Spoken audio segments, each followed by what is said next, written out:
Okay, I've had a few people ask me, personally, not knowing people personally and through YouTube, have wanted to see my truck in a more of a detail, what I carry sort of thing. Yeah, okay, so the hood's popped, big deal. I'm just taking the battery trays out, and that one I repainted already, and it's back in. It's got smoke gray Rust-Oleum on it. It's what I got here in the basement, so it's what I'll use. Things I have done to it I've turned the injector pump up a half a turn. Recently I've noticed, I don't know how well you're going to be able to see this, but like that oil there that's on that exhaust manifold, or the top of the head and exhaust manifold and stuff, it's a half millimeter, or a half size socket, and I just took one and just went through a little quarter-inch ratchet drive, and just put like just a half turn, or not even a half, just like a quarter of a turn. That very back one was really loose, so I actually did a little bit more than a quarter of a turn, just where I had a little bit of resistance, and then I did a quarter of a turn, and that's about 15 foot-pounds. Which is pretty much about what most of these head gaskets take. The same thing over here, so hopefully that'll take care of some of my leakage. But like I said, that's all I've done. Just turn the ejector pump up, done that. Of course, I'm redoing these trays. She's a diesel, so she is very greasy. I got grease and oil freaking everywhere on the front end of this thing.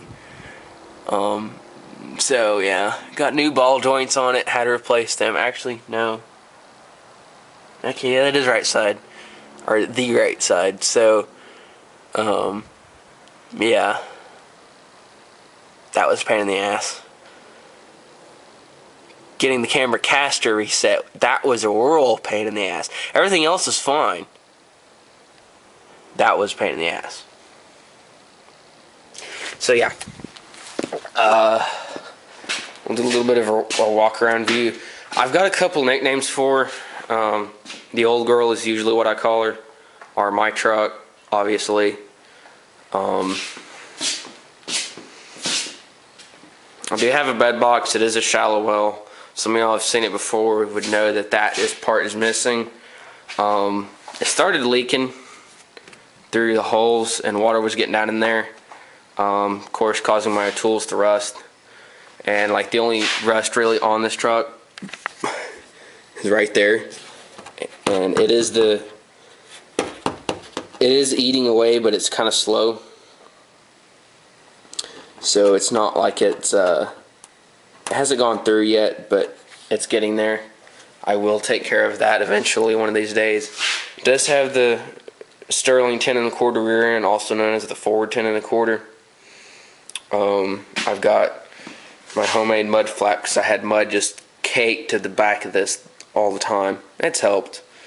All that is just roofing tar. That like tar paper stuff that you put down before you put shingles down or something like that. Some people use it like me and my dad did on hardwood flooring.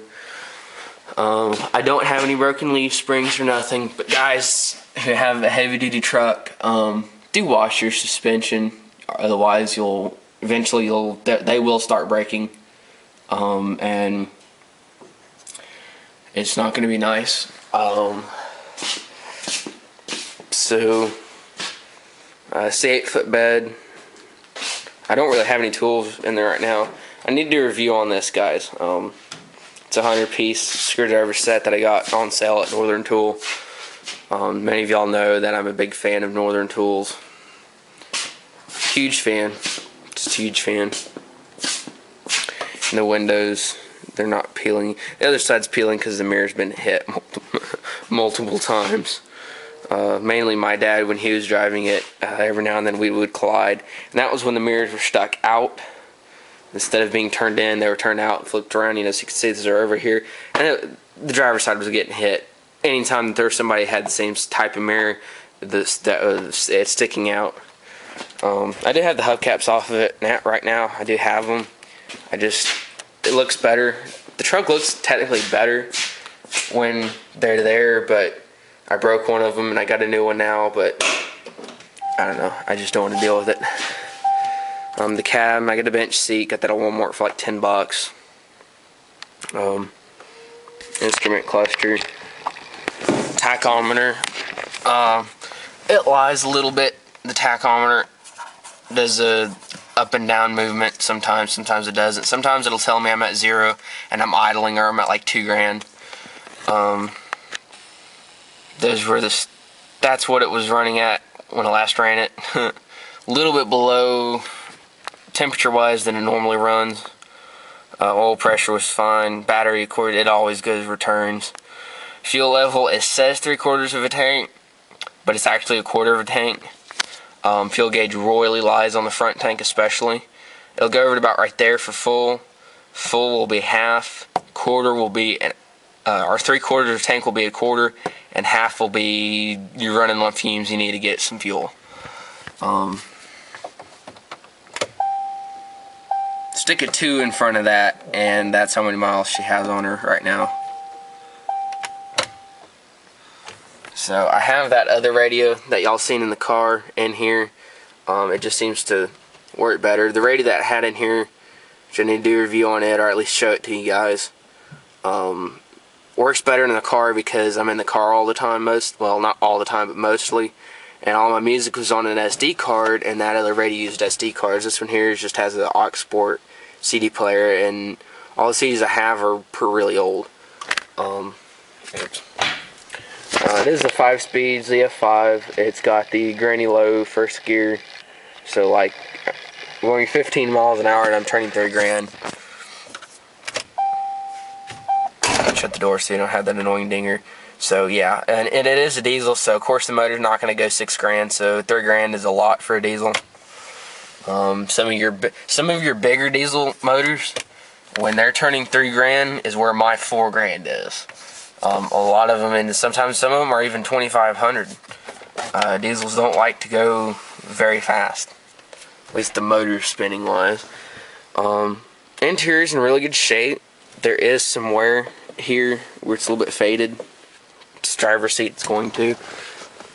Back seat I have some junk in. Got 2 6x9 speakers in a box. My friend gave them to me along with that other stereo, so just haven't built it in. I always like to carry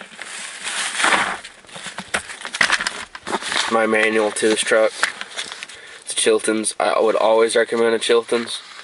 I have a story behind that. I'll just say it to you real quick. I got a call from a guy wanting heater core replacement on a 97 F-150. I hadn't really done one on an F-150 before. Quoted him a price, anyways, got there. Turns out you gotta pull the whole daggum dashboard out. I didn't know that. He had a Haynes manual, didn't tell me shit on how to, all it told me was there's a box that your heater core's in. You pull your box out, or take the cover off the box. You don't have to pull the box out like you do the Dodge heater cores. And you gotta pull that out and, or take the cover off, pull your heater core out, pop the new one in, and you're done. Didn't tell you how to pull the dashboard, didn't tell you anything. Didn't even really tell me how to pull the dashboard out to start with. So I pretty much had to just do it all. Got a box of rags and another box that's got an MRE, change of clothes, a couple of little things like that, a little bottle of water here, which is pretty much half drink. I did keep a bottle jack with me, and got these at Walmart for like dirt cheap. I do like candy canes, like to eat them every now and then. For radios, I am an amateur radio operator, hence my channel name. This is a Fuzzbuster Z40, I believe, CB radio. And then I've got it on a retractable mic there. I do talk on CB when I'm around my house with some friends of mine. For my 2-meter capability, I have this, which goes to an antenna on the top of the truck, and I run my Icom V82 handheld in there. I have a pig's tail for it now, and that's what I use. I took my 1900R out. I took it completely out of here. There's the mount for my K40. There's the K40 there. I just take that and screw it into the mount and it locks in.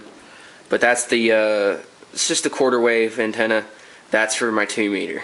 So, hope this answers any questions y'all have had about the truck, or any future questions maybe. So, if you got any questions about it, just send me an email or put a comment in. Appreciate it. Thanks.